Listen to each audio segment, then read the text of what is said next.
On connaît tous plus ou moins la mélatonine comme l'hormone du sommeil. Mais et si elle jouait un rôle bien plus profond, un rôle au cœur même de la création de la vie? Aujourd'hui, on va décortiquer une recherche vraiment fascinante qui relie cette molécule bien connue au monde bien plus complexe de la fertilité. Voilà la question centrale qui est au cœur d'une étude clinique toute récente. Une question qui paraît simple, mais avec des implications potentiellement énormes pour beaucoup de monde. Alors, allons voir la science qui se cache juste derrière cette idée. Bon, pour bien comprendre la solution potentielle, il faut d'abord saisir l'ampleur du problème. Et dans le monde de la fertilité, il y a un défi que les médecins connaissent très bien. Ce problème, c'est la réserve ovarienne diminuée, souvent abrégée en ROD. C'est un diagnostic qui peut être difficile. Concrètement, qu'est-ce que ça veut dire? Ça signifie qu'il y a moins d'ovules disponibles et que leur qualité peut être moins bonne. C'est un véritable obstacle sur le chemin de la parentalité. Mais qu'est-ce qui provoque cette baisse de qualité, vraiment au niveau de la cellule? Eh bien, la recherche pointe du doigt un coupable invisible qui opère au plus profond de nos cellules. Ce coupable, c'est le stress oxydatif. Il faut s'imaginer une sorte de bataille constante à l'intérieur de notre corps. D'un côté, il y a des molécules un peu agressives, les radicaux libres, et de l'autre, nos défenses, les antioxydants. Quand les radicaux libres prennent le dessus, eh bien, ils causent des dommages. L'analogie de la rouille cellulaire est vraiment très parlante. C'est exactement ça. Tout comme la rouille va affaiblir le métal, le stress oxydatif, lui, va affaiblir les composants essentiels d'un ovocyte. Et ça leur rend moins apte à être fécondé et à bien se développer. Et c'est là que notre hormone du sommeil fait une entrée assez spectaculaire. Oublions une seconde son rôle pour le dodo et regardons-la sous un tout nouveau jour, celui d'un puissant protecteur pour nos cellules. Et là, attention, découverte fascinante. Le corps, en fait, semble déjà connaître ce secret. La recherche a montré que la mélatonine se concentre tout naturellement là où on en a le plus besoin, dans le liquide qui baigne l'ovocyte.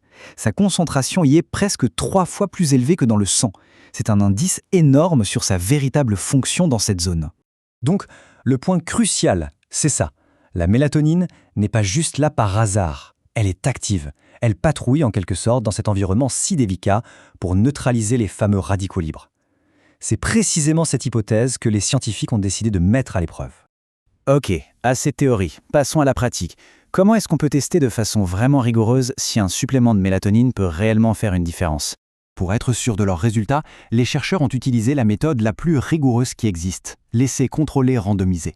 C'est ce qu'on appelle le gold standard en médecine. Ça permet d'éviter les biais et de s'assurer que les effets qu'on observe sont bien dus au traitement, et pas simplement au hasard. Alors, comment ça s'est passé? Le protocole était à la fois simple et très strict. 2 groupes de femmes concernées par ce problème de ROD ont été formés. Le premier a reçu une dose de 3 mg de mélatonine chaque jour. Le second, un simple placebo. Et la clé du truc, c'est que l'essai était en double aveugle. Ça veut dire que ni les patientes ni les médecins ne savaient qui recevait quoi. L'objectivité était donc maximale. Après ça, il ne restait plus qu'à comparer les résultats. Alors, la grande question, après des semaines de traitement, qu'est-ce que les données ont révélé? C'est un peu le moment de vérité pour l'hypothèse de départ. Eh bien, le verdict est tombé et il a été remarquablement positif. Le groupe mélatonine a montré des améliorations très nettes sur plusieurs points essentiels. Mais bon, des mots c'est une chose, des chiffres c'est encore mieux. Regardons ça de plus près. Premier chiffre, et il est très parlant, dans le groupe qui a pris de la mélatonine, les médecins ont pu récupérer en moyenne 7,38 ovocytes par cycle. Il faut bien retenir ce nombre. Maintenant, on compare avec le groupe placebo. Et là, la moyenne tombe à 3,62. La différence est juste spectaculaire. C'est plus du double d'ovocytes récupérés. Ça augmente massivement les chances dès le tout début du processus. Mais attention, ça ne s'arrête pas à la quantité. Ce graphique nous montre un autre résultat crucial. Le taux de fécondation. On est à presque 66% pour le groupe mélatonine, contre moins de 44% pour le groupe placebo. Ça suggère fortement que la qualité des ovocytes était, elle aussi, bien meilleure. Et la liste des bonnes nouvelles continue.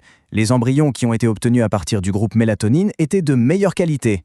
En plus, les tout premiers signes de grossesse, ce qu'on appelle les grossesses biochimiques, qui sont détectés par une prise de sang, étaient aussi plus fréquents. Bon, tous ces résultats sont vraiment enthousiasmants, c'est clair. Mais en science, il est super important de garder la tête froide et de replacer tout ça dans un contexte plus large. Toute bonne étude scientifique se doit de reconnaître ses propres limites. Ici, le nombre de patientes était assez petit. Les résultats s'appliquent aussi spécifiquement aux femmes avec une ROD et pas forcément à tout le monde.